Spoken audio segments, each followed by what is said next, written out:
Hi guys, I'm doing a math video today on the picture book called Dinner at the Panda Palace. And all I use for this lesson, it's quick, it's easy, it's just some sort of cubes, if you have these, and if you have the 10 rods, that's great too. If not, anything that's just a single object. A wooden block or rocks or whatever you might have works as well. You don't need these particular items. I use them for this one because you can trade the 10 ones for the 10 rods. So how I do this lesson is I either write this out if it's a younger child, just to kind of take out the writing aspect frustration for them. I'll have this written out, the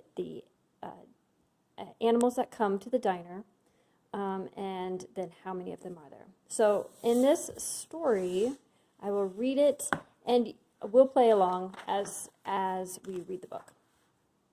In the story, the animals come in one by one. So there's one elephant, and there's 2 lions, and there's 3 pigs, and it goes on and on and on and on, until you've got quite the swinging party here, where you have this page, not this page, this page with all of them here, and it says that there's 55 diners. Then the mouse comes. Don't worry, they squeeze the mouse in for you. So we read the book, but I'll do it one of 2 ways. What I will do is, as we're reading it and the peacocks come in, or the pigs come in, what we'll do is we will use our cubes, our markers of some kind, and just fill them in. So 1 elephant came in, and then you can see how it grows. There's 2, and then there's 3, and it goes on and on and on and on and on.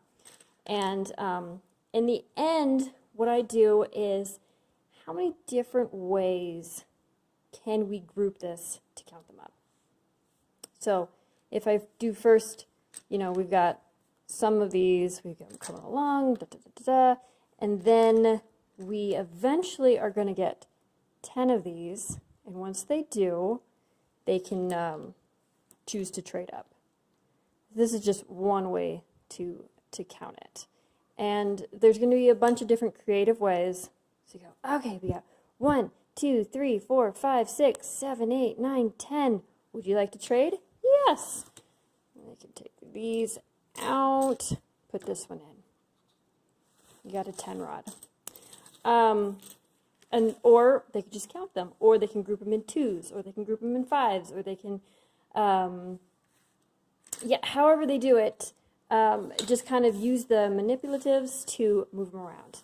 And in the end, you'll have your number. So as I read to you in the book, it does give that number away. So either just admit that when you're reading it, or kind of do this activity before you, as you're going along with the book. So either way, it works. It's a good way for them to learn place value, trading up, general counting, and just kind of a hands-on fun experience in how many different ways you can. You can count by 2s, you can group it in 2s, you can group it in 5s.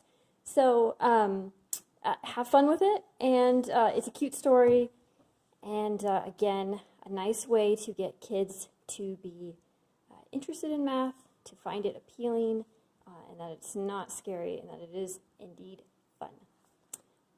Thank you so much. I hope you have fun with this one.